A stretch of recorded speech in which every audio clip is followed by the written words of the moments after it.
الله أكبر الله أكبر الله أكبر لا إله إلا الله الله أكبر الله أكبر ولله الحمد الله أكبر ولله الحمد الله أكبر الله أكبر الله أكبر الله أكبر الله أكبر الله أكبر لا إله إلا الله الله أكبر لا إله إلا الله أكبر الله أكبر الله أكبر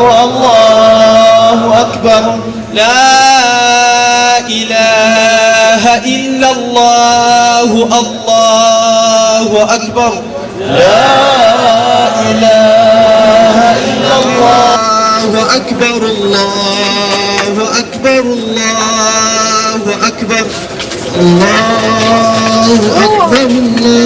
أكبر الله أكبر الله أكبر لا إله إلا الله الله أكبر لا إله إلا الله الحمد الله أكبر ولله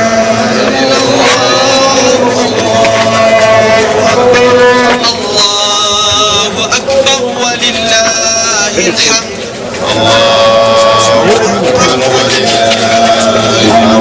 الله أكبر الله أكبر الله أكبر الله أكبر الله وما لم يؤمنوا ما نطلب الشيما وتشوز Hassan Magorwa كوز مترتب رمضان ما نطلب الشيما وتجهاي نتيجة بالميكا ما نطلب الشيما وتجهاي كوز مترتب رمضان ما أنا نعيم كبسة مكري وسيدي ومن معنا الله سبحانه hanyuma umunsi nk'uyu dusohoraho musinzi Imana nyagasani munayikuze kandi munayishimire inema zikomeye zirimo idini ya Yesu n'ibintu byiza n'ibirago byiza mutemera idini ya Yesu birimo ubuyoboke n'ibindi bitandukanye.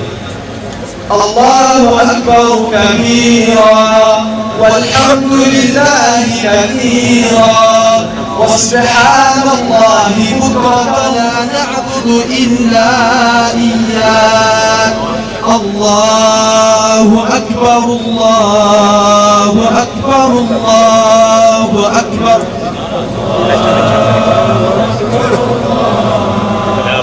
الله أكبر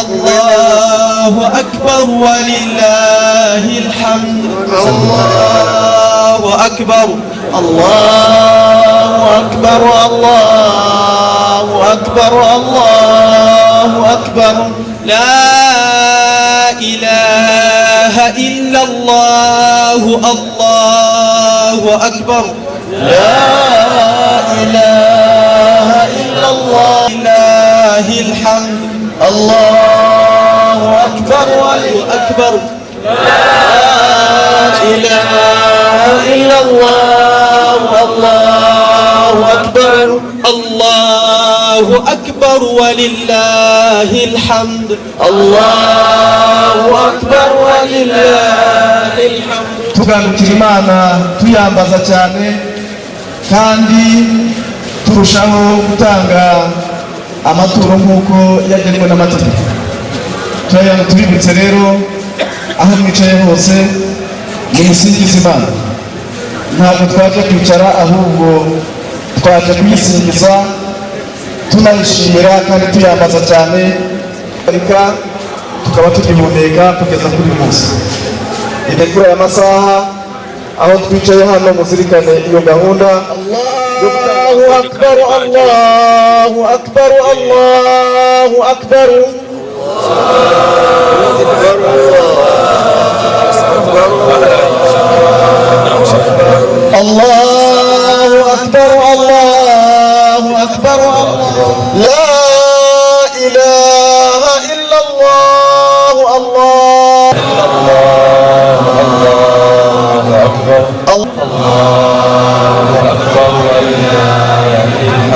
الله أكبر الله أكبر الله أكبر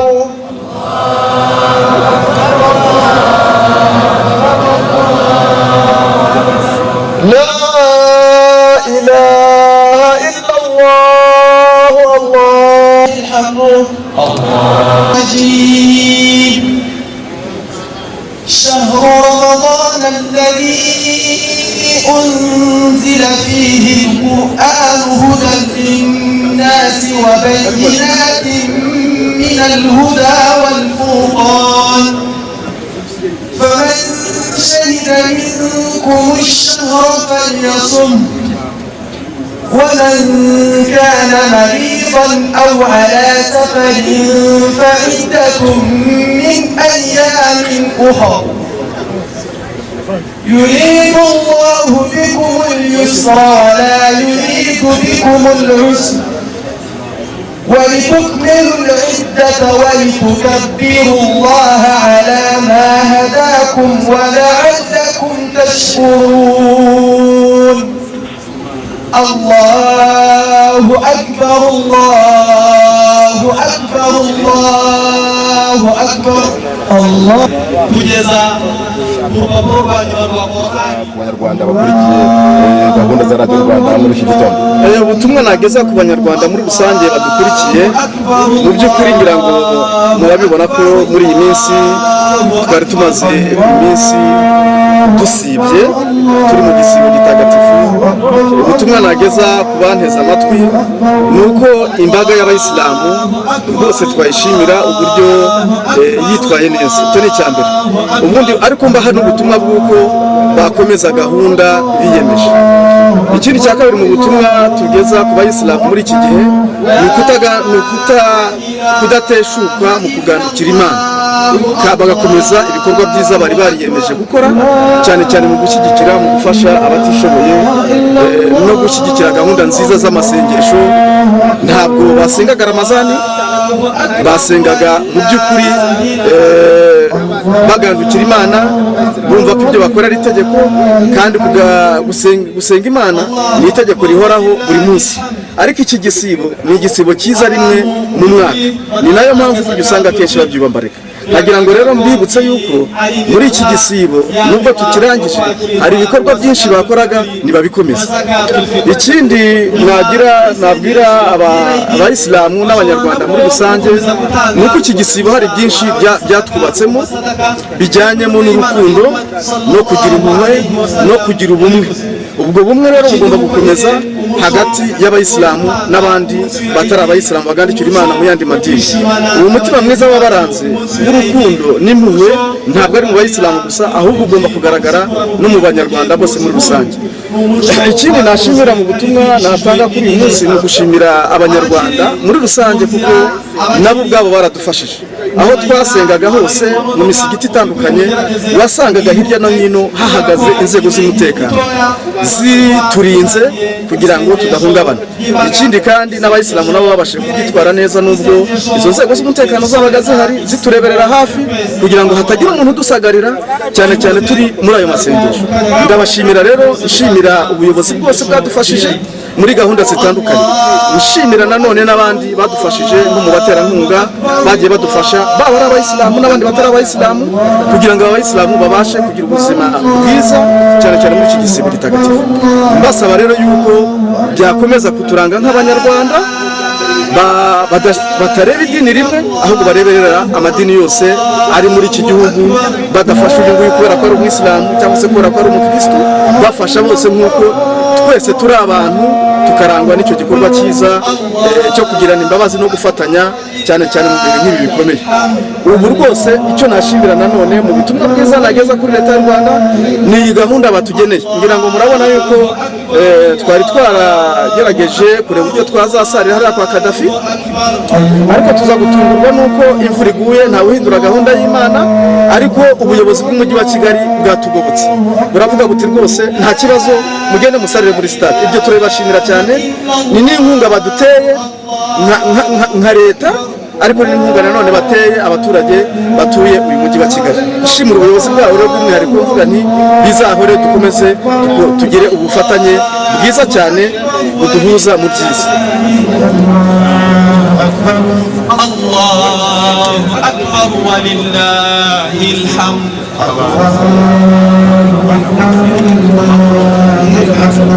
Allahu akbar.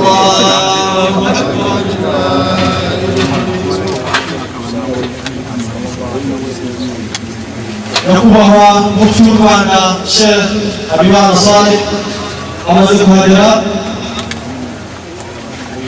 akaba rero ari nawe ugiye kuyobora isengesho ry'Eid ry'uyu munsi, dusaba ko Nyagasani Allah subhanahu wa ta'ala yatwakirira muri rusange igisibo cyacu.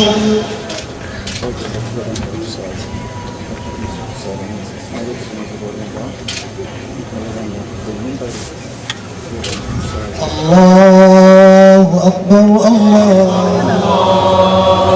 akbar, la ilaha illallah. Salatul jama'ati atabakumullah.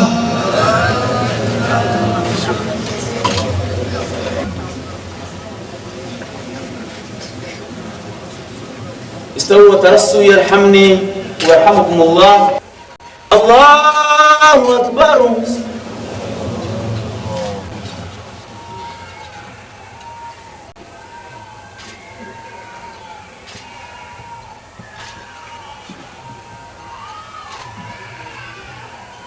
سمع الله لمن حمده.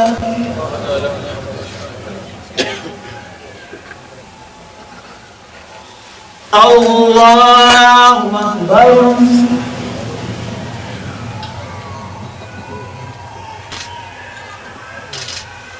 الله أكبر.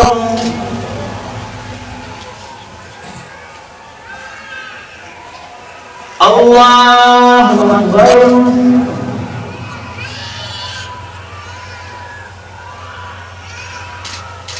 الله أكبر.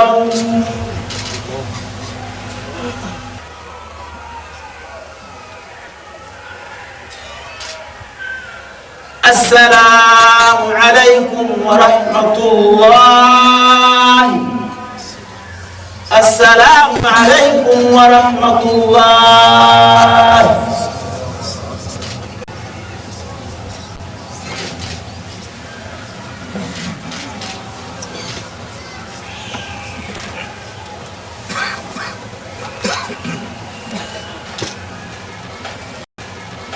الله أكبر. الله أكبر. الله أكبر. الله أكبر. الله أكبر. الله أكبر. الله أكبر. لا إله إلا الله والله أكبر. الله أكبر ولله الحمد. الحمد لله. الحمد لله حمدا كثيرا كما أمر الذي خلقنا وسوانا وعدلنا في أي صورة ما شاء ركبنا. نحمده سبحانه وتعالى الذي أخرجنا للناس تأمرون بالمعروف وتنهون عن المنكر وتؤمنون بالله. لا إله إلا الله والله أكبر. الله أكبر ولله الحمد. هو الذي خلقنا للمهمة لتكونوا شهداء على الناس ويكون الرسول عليكم شهيدا. أشهد أن لا إله إلا الله وحده لا شريك له شهادة كاملة تنجينا من الكفر والعصيان. وأشهد أن سيدنا ونبينا ومولانا محمد الصادق الأمين الذي أحسن للجميع وقال: وأوصاني جبريل بالجار حتى ظننت أنه سيورثه صلى الله عليه وعلى آله وصحبه والتابعين ونحن جميعا إلى يوم الدين. عباد الله، أوصيكم ونفسي بتقوى الله عز وجل، ولقد فاز المتقون. يقول المولى في القرآن العظيم بعد أعوذ بالله من الشيطان الرجيم: يا أيها الذين آمنوا كتب عليكم الصيام كما كتب على الذين من قبلكم لعلكم تتقون. صدق الله مولانا العظيم. وقال محمد بن عبد الله بالخصوص: صوموا تصحوا. وقال: من صام رمضان إيمانا واحتسابا غفر له ما تقدم من ذنبه وما تأخر. صدق رسول الله الكريم. إيمانا يغمر نايند إيمانا دكوية قسيدة مكري ولتس إيمانا يركم بالله. إيمانا يغمر دكوية قسينجزا هشيمة يزوي إيمانا نغساني. Imana yaturemye uko yabishatse kandi ikaturinganiza ikaduha isura ishimishije. Mana turagushima ku byo dukoreye byose kandi tugusingiza kubera yuko uwadutoranyije ukaduha idini ya Islam, idini idutegeka ko tugomba kubwirizanya ibyiza kandi tukabuzanya ibibi, hanyuma tukemera Imana imwe rukumbi. Nta yindi Mana dukwiye gusenga mu kuri uretse Imana imwe yaturemye kubera impamvu litakunu shuhada ala nas. Imana yaraturemye kugira ngo tube abahamya ku bantu bose batuye isi, hanyuma natwe intumwa y'Imana Muhammad itubera umuhamya. Ndemeza ku mutima wanjye nkavugisha ururimi rwanjye ko nta yindi Mana dukwiye gusenga mu kuri uretse Imana imwe rukumbi. Ndemeza ku mutima wanjye nkavugisha ururimi rwanjye ko umugaragu umuherezi mu ntumwa n'abahanuzi Muhammad mwene Abdullah yabaye umukunzi wa bose kugeza ubwo yigishije agira ati: nigishijwe na Jibril gukundira umuturanyi wanjye ibyiza byose, kugeza ubwo nibajije ko umunsi umwe Jibril azaza akanyigisha ko umuturanyi wanjye azanzungura. Mana, intumwa yawe yo naba mu rugo iwe n'abasangirangendo n'abakurikiye abasangirangendo, Mana natwe udushyire muri iryo tsinda ry'abo wishimiye kuzageza ku munsi w'imperuka. Abagaragu ba Nyagasani ndabagira inama nanjye ntiretse ko twarushaho kugandukira Imana yaturemye. Yo yagize iti muri Qur'an ntagatifu, yagize iti: yemwe abemeye mwategetswe gusiba mu kwezi mutagatifu kwa Ramadhan nk'uko ibi byari itegeko no ku bandi bose babanjirije intumwa y'Imana Muhammad.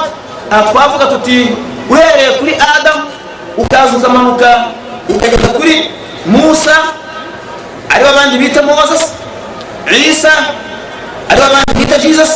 Abo bose babanjirije intumwa y'Imana, Imana ibishimire nk'abagaragu bayo beza bashoje ubutumwa. Abo bose bategetswe gusiba. Niyo mpamvu Imana igira iti: mwategetswe gusiba nk'uko byari itegeko no kuri bariya bose bababanjirije. Bagaragu ba Nyagasani, intumwa y'Imana nayo itubwira mu magambo yayo ahoraho igira iti: nimusibe kuko gusiba birimo ubuzima. Ubuzima muri iyi minsi bugaragara ko urwagashya rwohereza imiti ishwanyaguza ibyo tuba twariye, ikaza gukuramo umwanda igakuramo n'amaraso. Iyo miti ituruka mu rwagashya mu kwezi gutagatifu kwa Ramadhani, urwagashya ruraruhuka rukavuga ruti: ashi, uyu muntu ntabwo yariye, nanjye ntabwo nohereje imiti. Ubwo ni ukuvuga ngo cya gihe rero umuntu arwara indwara y'isukari, kariya gati niko kaba karashizemo, agaterwa utundi duti mu dushinge cyangwa se mu tunini. Ramadhani rero iti ndaje kandi urwagashya ruruhuka. Intumwa y'Imana ikongera ikatubwira iti: uzasiba mu kwezi gutagatifu kwa Ramadhani yibarura kandi yemera, Imana izamubabarira ibyaha byose yakoze ku bushake bwayo, n'ibindi byaha bito bito byazakurikiraho Imana ishobora kuzagabarira. Base mu bavandimwe muteranye aha ngaha, nagira ngo mbasabe kwihangana no kutavuga no kudacaracara cyane, ko kuba yacu y'uyu munsi iratanga bimwe mu bisobanuro abantu akenshi bakunze kwibazaho, hanyuma turabonera hamwe gufata umwanzuro ku buzima bwacu buri imbere uhereye uyu munsi. Nkabasaba rero ko mwaza kubyihanganira. Allahu akbar, Allahu akbar, Allahu akbar, لا إله إلا الله والله أكبر، الله أكبر ولله الحمد. أعوذ بالله من الشيطان الرجيم. شهر رمضان الذي أنزل فيه القرآن هدى للناس وبينات من الهدى والفرقان. صدق الله مولانا العظيم. هذا الكتاب المبين الذي أنزل إلينا في شهر مبارك في بقعة مباركة على خير خلق الله مهدد اليوم، مهدد بالإحراق من قبل بعض الناس الذين يسمون أنفسهم رجال الدين. ولكن مع كل هذا نقول له وبصوت واحد أن القرآن من يحرق القرآن فلا مأوى له في الحياة الدنيا إلا خزي. وبالتالي نقول لهم أن القرآن لا يحتفظ في الكتب وحسب، بل القرآن يحتفظ في قلوب الناس وعقولهم. نشكر الله سبحانه وتعالى الذي من على عباده الروانيين بأن أصغر سنا في هذه السنة في مسابقة دبي هو ابن رواندا بسر عبد الله جوسا. فهؤلاء الذين يريدون إحراق القرآن عليهم أن يقتل كل هؤلاء الذين يحفظون هذه الكلمات المبينة. وبالتالي إذا فعلوا هذا فإنهم يفتحون أبواب قراءة القرآن من جديد. فعلى المطابع الإسلامية طباعة النسخ لأنها ستشترى في أمريكا وتنتهي من الدكاكين، لأن كلما واجه القرآن المشاكل كلما انفتح الناس أمامه لقراءته وكلما اعتنق الناس هذا الدين. وبالتالي نقول له أن حرق القرآن سيجعل بعض الناس يتخذون هذه الفرصة إشباع مغاربهم الدنيوية. فعلينا كالمسلمين ألا نكون في أيدي هؤلاء الذين يقولون عند الحرب العراقية أو العراقي قالوا وباللغة الإنجليزية we shall fight and defeat those reactionaries as we did in the first Gulf War. نقول لهم أننا غير هؤلاء الذين يطبعون المشاكل ويورطون أنفسهم في المشاكل. إما أن يمروا كان إما أن يمروا إما أن يمروا نايني ما نتطيب سنة مكوري كل تسمع نمركون إما أن القرآن هكتفو إلى جلدي وكوزي كتاكتفو kwa Ramadhan niko kwezi imana yahishu yamo Qur'an bavanywa abayisilamu birabaje kandi bitagahinda kubona iki gitabo cyahishu mu kwezi kutagatifu kwa Ramadhan muri iyi minsi kibasiwe n'abavuga ubutumwa bemera mu yandi madini aho bibaza ko bagomba gutwika Qur'an. Turababwira mu jwi rimwe tugira tuti ntabwo byashoboka ko watwika Qur'an ngo ugire amahoro, ahubwo watwitse Qur'an urasuzugurika. Kandi tukongera twabwiza ijwi rimwe ko Qur'an iyo yagize ikibazo ahubwo abantu barushaho kuyisoma bakayisobanukirwa hanyuma bakinjira idini.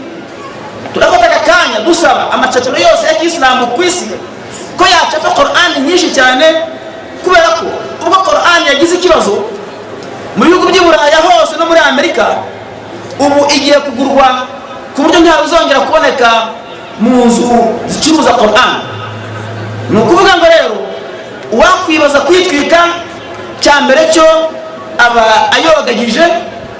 Ikindi cya kabiri, iyo yayogagije abantu barayisoma bakayisobanukirwa hanyuma bakinjira idini. Nguko uko byagenze ako kanya ibikorwa byo ku tariki 11 z'ukwezi kwa 9 igihe byabaga muri Amerika Qur'ani yaraguzwe cyane kandi irasomwa cyane, hanyuma abanyaburayi n'abanyamerika baboneraho kuba abayisilamu.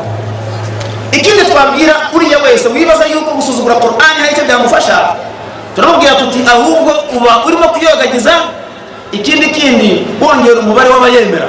Ariko nanone turatanga igisubizo nk'abanyarwanda kubera ko Qur'ani yacu ntabwo tuyibika mu bitabo, ahubwo Qur'ani yacu tuyibika mu bituza byacu tukanayifata mu mutwe. Niyo mpamvu mu mateka y'isi umwana wa mbere muto cyane wafashe igitabo cy'Imana mu mutwe uhereye ku rupapuro rwa mbere ukageza ku rwa nyuma ni umwana w'umunyarwanda ufite imyaka 9 Cyusa Abdallah. Gutwiga Qur'an rero ngira ngo byanajyana no kwica abayisilamu bose, cyane ko bose bayifite mu mutwe buri wese mu bugeno rye, ariko noneho n'abana bacu b'abanyarwanda bayifite mu mutwe n'umuto cyane kuri iyi si. none ahangaha ni umwana w'umunyarwanda w'imyaka 9. Gutwiga Qur'an si igisubizo. Ndagira ngo mbonereho abayisilamu bavandimwe kubasaba ko mwabyitwaramo neza, ntimuze kugira uwo mubwira nabi, ntimugire n'uwo mutuka, cyane ko mboneraho gushimira abakuru b'amadini muri iki gihugu cy'u Rwanda. Bose baranterefonye bamfata mu mugongo bagira bati mufti twifatanyije nawe muri ibihe bikomeye ubwo igitabo cyanyu gitagatifu cyibasiwe n'abantu badasobanukiwe ijambo ry'Imana. Bose muri iki gihugu banterefonye, ariko n'igishimishije nuko n'abanyamerika ubwabo uhereye kuri perezida wabo n'abandi bavuga butumwa ubwabo babyamaganye, yemwe n'umuryango mpuzamahanga wa Loni nawe ubwawo ukaba wabyamaganye. Bashyira mu bavandimwe ni ikigaragaza ko byanze bikunze ijambo ry'Imana ntawe uzarihungabanya. Ariko rero iyo tuvuze ibi byose twongera tugira tuti Mana uteganya ibyiza ku isi bigakorwa n'abantu.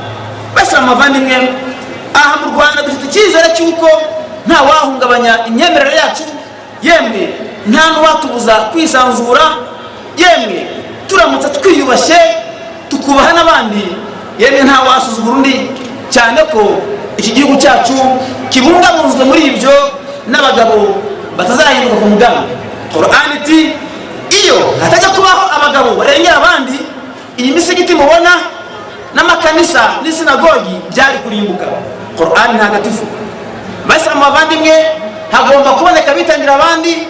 Niyo mpamvu dushimira abitanze kugira ngo tubashe kumva ko nta muntu uzatwika Qur'ani mu Rwanda, nta muntu uzongera kutubuza kwiga muri iki gihugu, nta muntu uzatubuza kubaka iminara kandi miremire muri iki gihugu. Dushimira Imana kandi tuyisaba yuko ubuyobozi bwiza dufite muri iki gihugu bwakomeza kudufasha muri gahunda yo kwandukira Imana muri Islamu nk'uko bunafasha n'ayandi madini. Iyo bigenze bityo rero Qur'an iraza kukubwira iti hal jazaa'ul ihsani illa al-ihsan, mbese mukuri hari icyo wahemba uriya wakugiriye neza uretse kumugirira neza.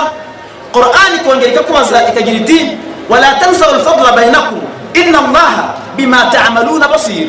Muramenye ntimuzigera n'umunsi n'umwe mwibagirwa ibyiza bikorwa hagati y'abantu n'abandi, kandi mumenye ko biriya byiza byose bikorwa Imana ibibona.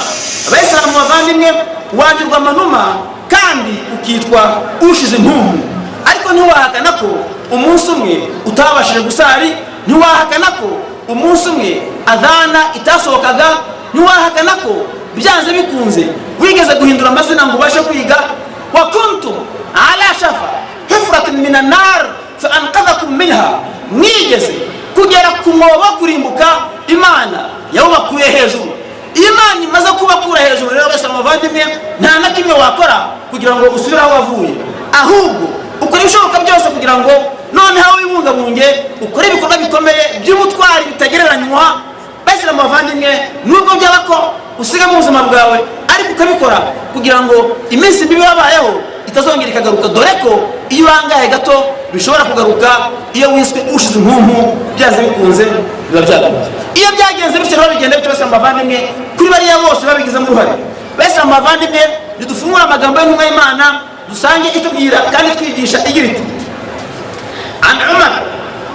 عن ابن عمر رضي الله عنهما قال رسول الله صلى الله عليه وسلم من صنع إليكم معروفا فكافئوه فإن لم تجدوا ما تكافئوه فادعوا له حتى تروا أنكم قد كافأتموه sadaka rasulullahi karim. Aya magambo yakiriwe na Abu Dawud wa Nasa'i. Basa mavani birakwiye kandi biratunganye ko abayisilamu bagendera mu buzima kwera intumwa y'Imana Muhammad. Intumwa y'Imana yatwigisha igira iti mbasigiye ibintu bibiri nimubifatisha amenyo y'ibishigo ntabwo muzigera muyoba nyuma yanjye. Ni ijambo ry'Imana muri Qur'an ntagatifu n'amabwiriza yanjye mu mico no mu mvugo bihoraho. Nimugendera muri ibyo ntabwo muzigera muyoba abayisilamu bavandimwe. Aha rero intumwa y'Imana iratwigisha igira iti uzabagirira neza, uzabagirira neza muzamuhembe, muzamuhembe. Nimuhura icyo mwamuhemba muzamusabe, muzamusengere kugeza ubwo mwumva ko uko kumusabira uko kumusengera bingana no kuba mwamwishyura. Birababaje kandi biteye agahinda ko umuyisilamu yakwibaza ko gushimira uwamugiriye neza byaba ari ukwijandika, ariko nyamara umuyisilamu ntiyemererwa gutambikiza amaguru yose ayashyira mu byo yemera, cyane ko iyo atabigize atyo abarirwa muri bariya bitwa abanyaburiganya. Kandi abanyaburiganya fi darkil asfal minan nar, bariya abanyaburiganya batambikiza, bariya abanyaburiganya bantirindurukeho, bariya abanyaburiganya nibihinduka zabigenzane, bariya bose bazajya mu muriro kandi wo hasi uri mu bukana kandi buhambaye. Umuriro inkwi zawo ni ibiti n'amabuye. Wese amavandimwe ni umuriro uhambaye cyane.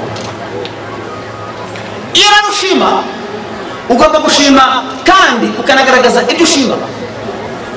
Iyo ushima bigomba kuba intandaro yo gukora ibikorwa bikomeye cyane bituma uko byagenda kose ibikorwa byawe bikuvuganira. U'iddu lahu mastata'tum min quwwatin wa min ribatil khayr. Mujye mwegeranye intege zanyu, intege zituma uwo ari we wese utabifuza ahungabana akabona yuko kubatwaraho byamubera ikibazo. Abayisilamu bavandimwe, iyi si dutuyeho none aha ngaha yitwa survival of the fittest. Hazabaho abanyantege. Niyo mpamvu muri aya magambo navuze haruguru igihe nagaragazaga yuko hari abantu bifuza gutuye Qur'ani, hari bamwe mu banyepolitiki kuri iyi si bavuze bati bariya abayisilamu barahubuka. Ubwo bahubuka rero tuzabarwanya kandi tubatsinde nkuko twabatsinze mu ntambara ya mbere yindi yahuzaga Iraki na Kuwait. Ubwo intambara ya Kuwait, intambara ya Iraki nibwo yari itangiye. Ntabwo bikwiye ku Muislamu hano nahangaha umwaka w'ibihumbi 2010 ko washyirwa muri iryo tsinda ry'abantu badasobanutse. Aha rero mu gushimira bituma ukora kurushaho. Abayisilamu bavandimwe, byari saa 4 z'ijoro menyeshwa n'abategura gahunda y'Eid ko mu kibuga cyo kwa Kadafi hariya Centre Culturel Islamique huzuye amazi. Kuri iyo saha na telefonye umuyobozi wacu w'umujyi wa Kigali Aisa Kirabo Kakira, ndamubwira nti tugize ikibazo aho twagomba gusengera amazi aruzuye. Mu gihe kitarenze isaha imwe ikibuga cyacu cyiza cyari gifunguye ngo tugisengeremo. Ntabwo wabura gushima ibyo ngibyo ngo intumwa y'Imana ikwemere, kubera ko uravuga iti uzabagirira neza muzamwishure. Nimba mutabashije kumwishyura muzamusengere kandi mumusabire kugeza ubwo mwumva ko kumusengera no kumusabira bingana no kumwishyura. Bese abavandimwe rero igihugu cyacu ntacyo twacyishyura uretse kugisengera, tugasengera n'abakiyoboye ngo Imana ikomeze kubafasha kugira umutima w'impuhwe wo gukunda bose nta kujogora, zigashokera hamwe kandi zidakomanya amahembe. Bese abavandimwe kandi zigatanga amahirwe, ingabo z'igihugu zigatanga amahirwe yuko buri wese aryama agasinzira. Ingabo zacu zikaba ingabo z'ubuzima, ntabwo ari ingabo z'urupfu. Abapolisi bacu bakaba abapolisi b'umutekano batari abapolisi b'urupfu nk'uko byabayeho hirya no hino ku isi no mu Rwanda byarabaye. Basa amavandimwe rero mu gushima unagaragaza gushima. Umuryango w'Abayisilamu mu Rwanda urashimira amajyambere tugezeho. Turashimira ko mu minsi itari munsi y'10 cyangwa 15 tuza gutaha ivuriro risobanutse kandi rigaragara neza, ivuriro rizavura cyane cyane indwara z'abagore n'abana bese amavandimwe. Iryo vuriro twaryubakiwe na banki ya Kisilamu iri mu gihugu cya Arabia Saudite, ariko noneho biriya bikoresho bizakoreshwa muri iriya vuriro ni Minisiteri y'Ubuzima. Ibikoresho bizatwara amafaranga atubutse akabaka miliyoni 50 z'amanyarwanda. Ni ukuvuga ngo Minisiteri iguhaye miliyoni 50 z'amanyarwanda gushyira mu vuriro ryawe, nta kindi wisabira, usabira minisitiri kugira ngo Imana ikomeze imufashe kandi n'ubushobozi bwo guha buri wese. Hari ahandi duherutse gutaha ivuriro Minisiteri y'Ubuzima yashyizemo imbaraga, n'ahandi Minisiteri y'Ubuzima igashyiramo imbaraga. Iyo nje kubona nanjye rero iyo minisiteri nanjye impaye umutanyi wanjye nkawakira bahise amavanini nzawusaba, ntabwo nzaryama nawusabye, kandi mbijeje ko abo musaba n'abayobozi bacu bagomba kuduha. Iyo bigenze bityo rero fakafi uwo muntu wabagiriye neza nimumwishyure, niba mutabashije kumwishyura nimumusengere kandi mumusabire kugeza ubwo mwumva ko mumwishyure. Icyo gikorwa rero bahise amavanini cyo gutaha ivuriro ntangarugero kiraza gukurikirwa no gushyiraho ibe ry'ifatizo muri Rubavu no gutangiza ivuriro nk'iryo ngiryo muri Rubavu nanone, ariko bigendane nanone no gushyiraho ibe ry'ifatizo mu Bugarama ku mashuri ibyumba 12, kandi bize kugena nanone no gushyiraho ibe ry'ifatizo ku ivuriro mu karere ka Rwamagana. Ibyo byose basa amavandimwe turabikorerwa na banki Islamike iri mu gihugu cya Saudi Arabia, ariko ku bufatanye n'ubuvugizi dukorerwa na leta ya Repubulika y'u Rwanda. Ntibishoboka basa amavandimwe bariya bavuga ngo batwe Qur'ani ni nabo babuza amafaranga kuva mu bihugu by'Abayisilamu ajya gufasha Abayisilamu ku isi hose. Niko gahunda ihagaze. Baravuga bati ntabwo bishoboka yuko Abayisilamu bagomba gufashwa amafaranga tuzayaniga, ariko igihugu cyacu kikaturengera, kikadufasha gusaba, kikaduha amahoro yo gusabisha. Ntabwo turi bushobora rero kuza kumva ko abo kwivanga hanyuma ngo tuze kujya muri gahunda y'abari bibaza ko nibihinduka muzakwirwa. Mbese bihinduka n'iki? Ntabwo bishoboka. Ibyiza ni la yanalu ahadi adwalimina. Ntabwo bizashoboka ko abantu babi bahabwa indegezo z'Imana. Bino byiza byose mubona mu Rwanda, amashuri turimo kubaka hirya no hino, amavuriro twatangiye kubaka hirya no hino, burusa z'abana bacu bagenda. Ejo mu gitondo mu gihugu cya Misiri Azhar Sharif abana 12 baruriye indege bajya kwiga, kandi none babyiyongereye. Ntabwo ari kwiga idini gusa, bagiye kwiga n'ubumenyi rusange. Ntabwo ibyiza nk'ibyo byaza mu gihugu cy'abaturage babi, ntabwo ibyiza nk'ibyo byaza mu gihugu kiyobowe n'abayobozi babi. Imana yaravuze iti la yanalu ahdi adh-dhalimina, inema isezerano ibyiza byanjye ntabwo nzabiha abantu babi.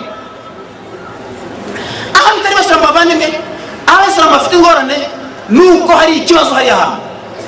Iyo hari ikibazo bitera ingorane, ubwo rero none ahangaha ibyacu birimo kugenda kandi byihuta. Ni ukuvuga ngo turi beza, Mana turagushimira, turi beza kweka, turi beza. Abayisilamu muri kwezi kwa Ramadani twakoze iswala kandi zikomeye.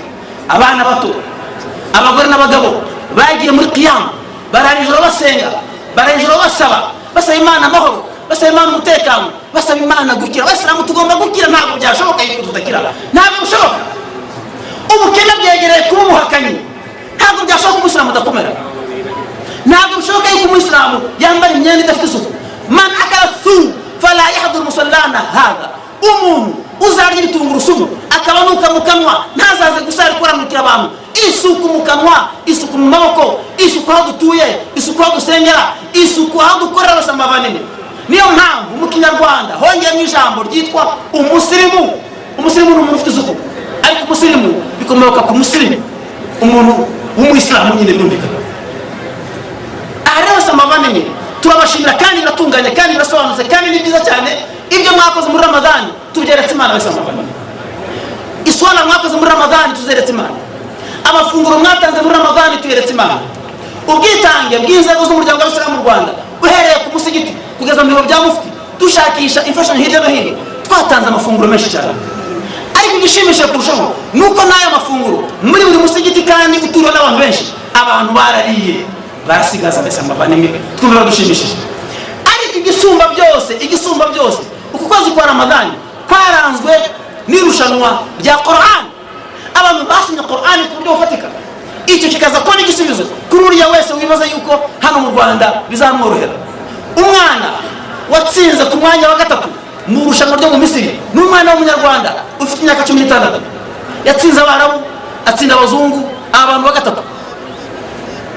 Ntabwo bishoboka biriya bintu rero. Ntabwo twabura gushimira Imana, turagushimira kubera ariko wadukoreye ibitangaza. Twari tugiye kurimbuka muri iki gihugu, twari tugiye kurangira, ariko Mana 94 umurongo urakatwa, amateka mashya aratangira, abantu bisanga mu gihugu cyabo baryohewe kandi barakora. Bubaka imisigiti y'amataje, nta karere na kamwe n'ahangaha katarimo kubaka umusigiti w'etaje. Igishimishe niki nuko iyo misigiti yose irimo kubakwa n'Abayisilamu bagandukira Imana hano muri iki gihugu, kandi Abayisilamu b'Abanyarwanda n'abandi baturwa. Iyo n'ahandi biboneka yose mu bavandimwe. Niyo mpamvu abantu no kudutera inkunga, baradutera inkunga kubera ko twahisemo inzira yacu dushaka, duhitamo kwambara ibyo dushaka, duhitamo gusarira aho dushaka, bityo abantu bakatwubaha, icyubahiro bakiha. Man la yakrimu nafsahu la yukramu. Umuntu utiyubaha ntabwo azubahwa. Dushimira Imana ko duhaye umuyobozi udusaba kwiyubaha kandi tuziyubaha. Basi mbabana bashimira mbaragije Imana kandi ndayiberetse. Imana yacu ndasaba yuko yakomeza kuduhumuriza, ikaduha ubushobozi bwo kuri byiza cyane kandi bisobanutse. Twakubaka amashuri akaba ari amashuri nyamashuri, atari amashuri yenda kugwa. Twakubaka amashuri twubakisha mukakara, tukubakisha amatafari twishakira ishema. Urabona hariya muri Bibiliya ahavuga ngo twishakira izina kandi ryumvikana. Aho ukoresha ibinonko n'ibitaka, iriya amatusi murebe ni ibinonko gusa, n'ibya rukarakara. Iyo barimo kubisenya bagakora rero amatafari ahiye, burya ni gahunda y'Imana bitubwira. Natwe nk'Abayisilamu rero tukubaka inzu zumvikana. Bese mabani ujye musura ibikorwa byanyu hano Rwampara, mugende muharebe muri inzu zubaka ukuntu zimeze, ntabwo ari ukarakara, ni ibintu bisobanutse bifite injyana. Ntabwo rero bese mabani mbaragije Imana kandi basaba ko gahunda twiyemeje yo kugandukira Imana kandi twivuye inyuma, tugahifaza Qur'an tukayishyira mu mutwe, tukajya mu rushanwa kandi tugatsinda, hanyuma tugatanga umutungo wacu tukubaka imisigiti. Bese mabavandimwe ibi bikomeze bidufashe, biduheshe isura nziza, twishakire izina mu gihugu cyacu, dushake n'izina mu mahanga. Abayisilamu bavandimwe bishoboka bite kuba Abayisilamu mu Rwanda none ahangaha ari twe Abayisilamu ntangarugero muri agace kacu, ariko mu buzima bw'Abayisilamu bavandimwe natorewe nka mufti wanyu kuba mu Bayisilamu 6 bazakomoka muri Afurika, bakifatanya n'abakristo 6 bazakomoka muri Afurika, n'abahindu 1 n'amadini ya gakondo 2, abantu 15 bazajya bicara mu cyicaro cy'abaperezida ba Afurika bari mu nama zabo. Hanyuma icyo abaperezida bagezeho tukaza kwishyira mu bikorwa mu misigiti yacu n'amakanisa yacu n'amasinagoge. Bese amavani Abayisilamu mu Rwanda imyaka 16 gusa bagatora mufti wanyu kujya muri iyo gahunda, n'icyubahiro gikomeye cyane. Icyubahiro twishakiye, twashakishije turakibona, twashakishije dufite umuyobozi ukomeye cyane Paul Kagame abirwana haduha icyubahiro. Ngewe ngeze ahantu hose nkavuga ni Mufti of Rwanda, bahita bambaza ngo from Kagame, ako kanya nicyo bambaza. Iyo bambaje batyo rero tabambereza imirimo yose ninjye uyikora, burya Abayisilamu ninjye uyikoreye ya Mufti bose muri hano hirya aho ngaho. Ubu nawe Abayisilamu 6 bagomba kujya muri iyo nama, ninjye uzabashakisha. N'icyubahiro twihaye, n'ishema twihesheje, n'abasirikare bacu baturengeye, n'abapolisi bacu baturengeye, ni perezida wacu ushaka ishema. Ibyo rero basa mushyiremo imbaraga, ntimuzatambikize rero, nta gutambikiza n'ibishoboka. Ntimuzavuge ngo nibihinduka, ntabwo ushobora guhinduka, ntibibaho. Bitese ibyose birahinduka, ahubwo hahinduka ibibi.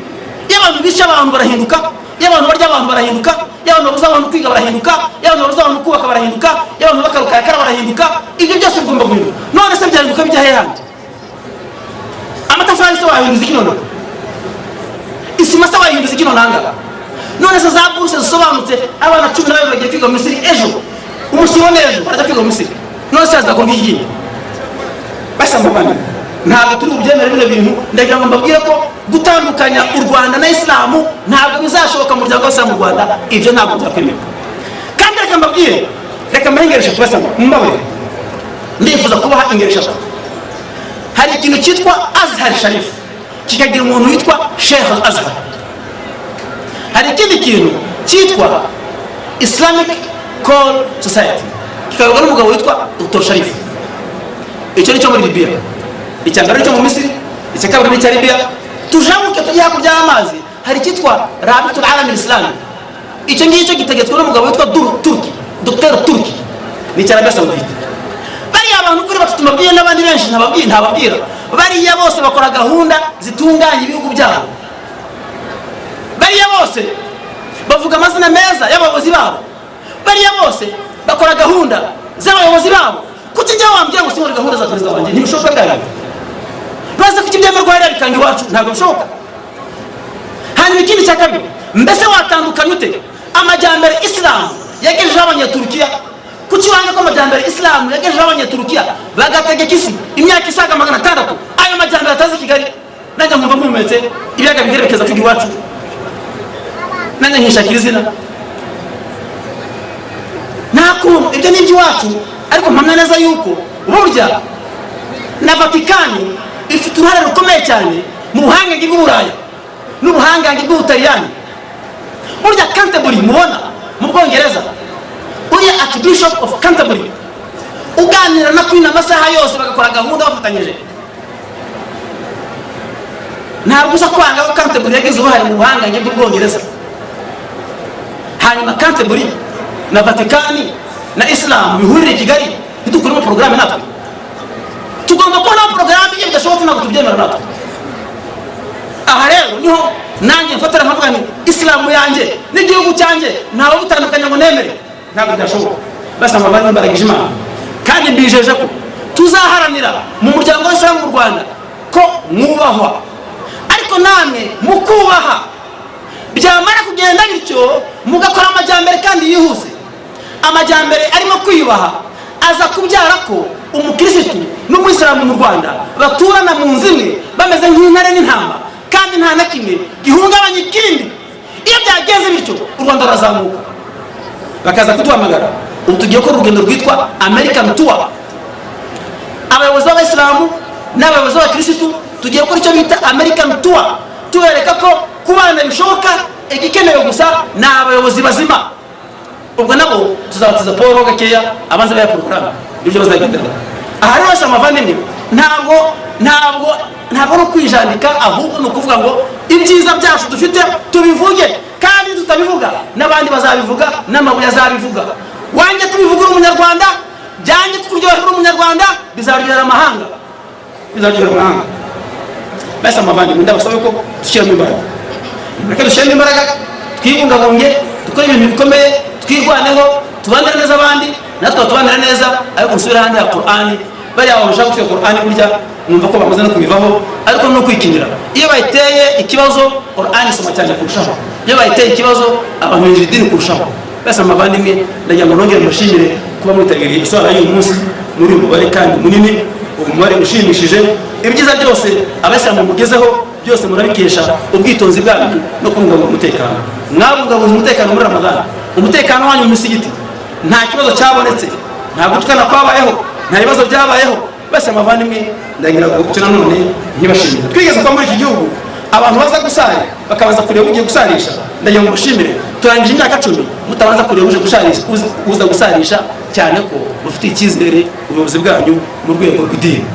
Ariko byose bigira bikomoka burya mbere ntibyari gushoboka, ariko birashoboka kubera imiyoborere myiza iri mu gihugu cyacu. A'udhu billahi minash shaitanir rajim. يا أيها الذين آمنوا كتب عليكم الصيام كما كتب على الذين من قبلكم لعلكم تتقون.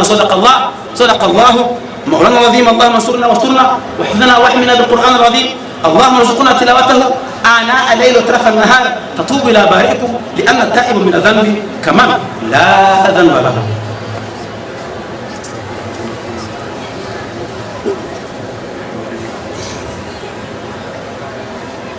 الحمد لله حمدا كثيرا كما أمر. أشهد أن لا إله إلا الله وحده لا شريك له شهادة كاملة تنجينا من الكفر والصيام. الله أكبر الله أكبر الله أكبر الله أكبر الله أكبر لا إله إلا الله الله أكبر الله أكبر ولله الحمد. عباد الله، أوصيكم ونفسي بتقوى الله عز وجل، ولقد فاز المتقون.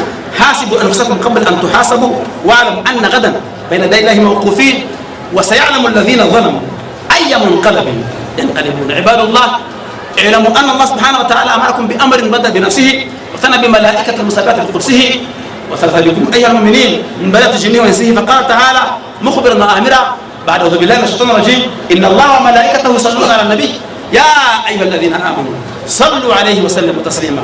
اللهم صل على سيدنا ونبينا مولانا محمد كما تحب وترضى أن تصلي عليه. عباد الله اعلموا أن محمد قال بخصوص من صلى عليه صلاة صلى الله عليه بها 10. اللهم صل على سيدنا ونبينا ومولانا محمد كما صليت على إبراهيم وعلى إبراهيم في العالمين إنك حميد مجيد. وبارك على سيدنا ونبينا ومولانا محمد كما باركت على إبراهيم وعلى إبراهيم في العالمين إنك حميد مجيد. وانصر وسط صحابة الوفاء أبا بكر وعمر وعثمان وعلي والبقية الباقية الذين بايعوا رسولك محمد صلى الله عليه وسلم رضوان الله عليهم أجمعين إلى يوم الدين. اللهم انصر دينك وكتابك وعبادك المؤمنين. اللهم انصر دينك وكتابك وعبادك المؤمنين. اللهم انصر دينك وكتابك وعبادك المؤمنين. اللهم أعز الإسلام في مشارق الأرض ومغاربها يا رب العالمين. اللهم انصرنا واسترنا واحفظنا واحمنا بالقرآن العظيم. اللهم ذا المن ولا يمن عليه يا ذا الجلال والإكرام يا ذا الطول والأنعام لا إله إلا أنت ظهر اللاجئ وجار المستجيب. ذكرنا من القرآن ما نسينا وعلمنا منه ما جهلنا وارزقنا تلاوته آناء الليل وطرف النهار فاحفظنا بكلماتك القديم في القرآن العظيم يا رب العالمين. وانصر القرآن على أعدائه أعداء الدين يا رب العالمين. وانصرنا عليهم يا قاضي الحاجات ولا تدعنا فردا وانت خير الوارثين يا رب العالمين. حق لا إله إلا الله محمد رسول الله سيدي صلى الله عليه وسلم.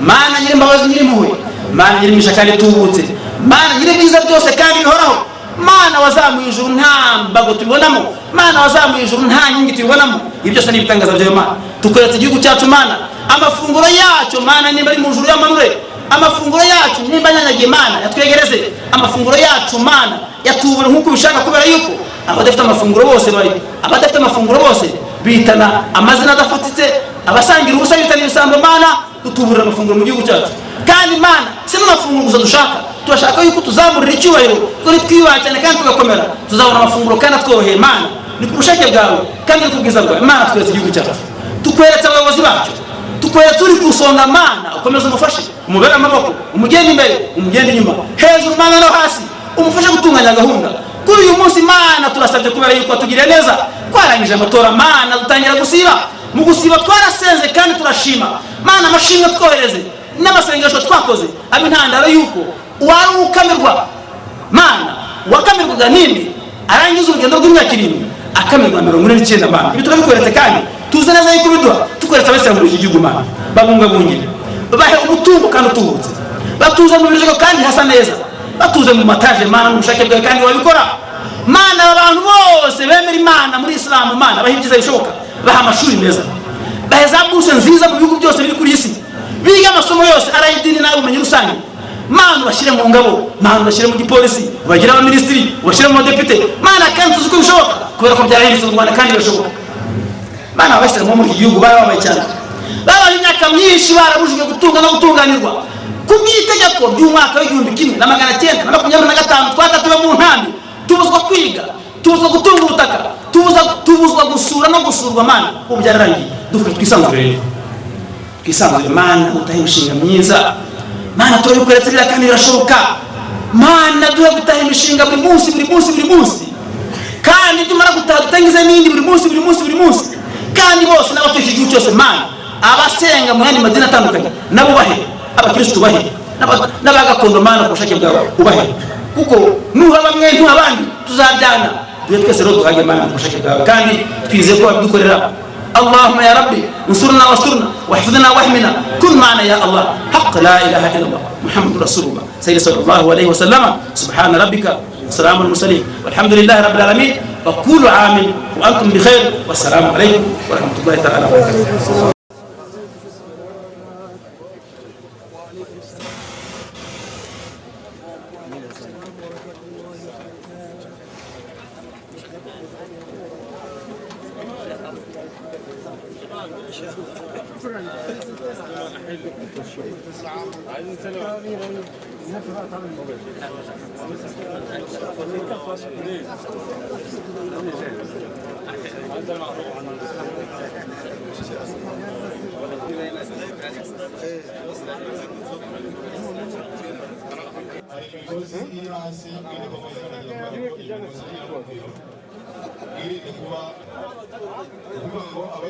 bashaka kugira ngo batuke Qur'ani ngo berekana yuko bafite agahinda ubavuga agahinda baragatura Qur'ani ibyangombwa bye shima Imana yahaya ashobora kugera ahangaha tukabasha kubimuha ndetse na portemoni irimo amafaranga nuza kuri urufunguzo aze kundeba nende umuhereze kubera ko nawe hari atari urufunguzo gutwara umutoreye ugashobora kuza tukabasha kurumugezaho. ngira ngo nyakubahwa mufite mwagarutse kuri uyu pasiteri w'Amerika uheruka gutangaza ko agiye gutwika igitabo cya Korani. Wenda nk'icyo kintu nk'abayisilamu mu Rwanda mwagifashe gute? Koze ibyo bintu byavuzwe byo gutwika Korani tubyakira nk'agasuzuguro, ariko tukifuza kubibutsa ko iyo uvuze ijambo nk'iryo burya utije umurindi bariya bose bashobora gukora ibikorwa by'iterabwoba kandi bafite inyungu runaka. Ikindi cya kabiri, iyo ukoze ikintu nk'icyo ngicyo uba ushatse gusuzugura abanyiracyo, ariko Imana irabazamura hanyuma wowe ikagusuzuguza. Hanyuma noneho kuba yisubiyeho byo turabyakira tukabishima, ariko kuba bivuze nabyo turabigaya, dusaba Imana yuko yamufasha ntazongere kubikora. Ariko nkaboneraho gushimira abavandimwe banjye abakuru b'amadini muri iki gihugu bose banterefonye bifatanya n'abayisilamu muri ibi byari bikomeye twari tumazemo iminsi. Wenda twagaruka nyine by'umwihariko kuri uyu mwaka, wenda ubwo mwizihiza Eid, wenda ni nk'iki wumva wakwishimira wenda nk'abayisilamu mwumva mwagezeho muri ibi? Uyu mwaka rwose turashimishwa n'amasengesho akomeye twakoze amasengesho mu buryo bwiza. Ikindi cyongereyeho nuko n'amafunguro nayo yabaye menshi, ngira ngo iyo abantu basenze cyane n'Imana irabafungurira. Haraza kwiyongeraho ko byari amasengesho arimo no kwishimira kuba tumaze gutora umukuru w'igihugu.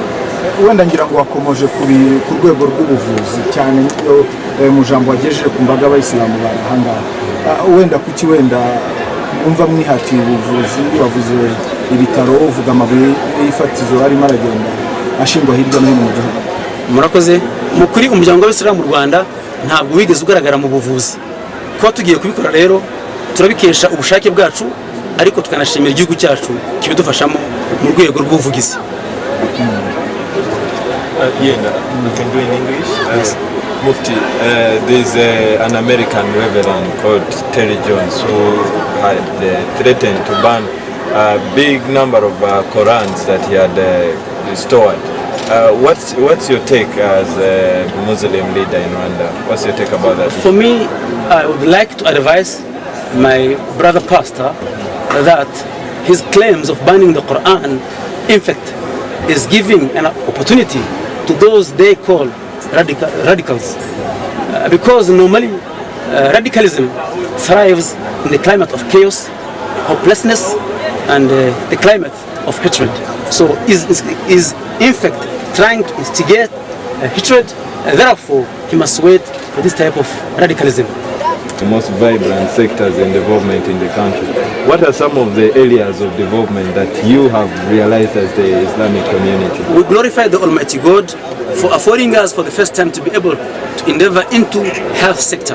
For the first time, very soon we shall be inaugurating one of the best health centers in Kigali.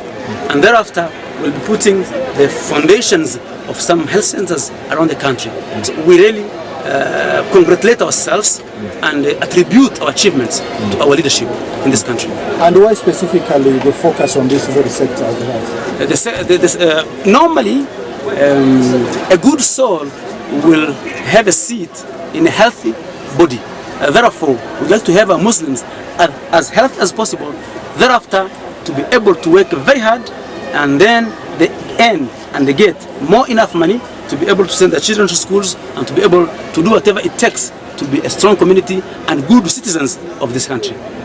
Na Mufti, nyuma ya maneno ya pastor aliyejigamba kuchoma Qur'ani takatifu, ni vipi mmepokea msemo huo?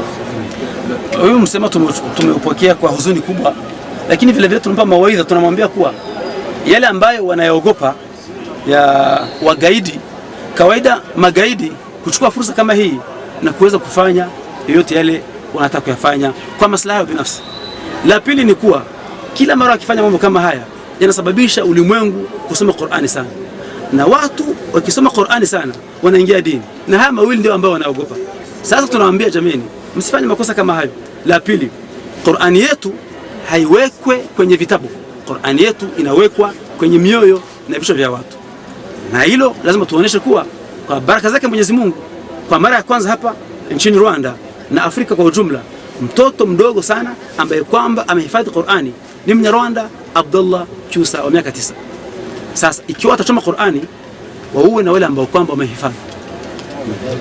Na leo ni Eid al-Fitr, ni mambo yapi mmefurahia kwa wakati wa mwaka mzima? Mmefurahia nini kabisa katika mwezi wa Ramadhani? Tumefurahia ibada, kulikuwepo ibada nzuri, tena Waislamu wamefanya ibada kweli.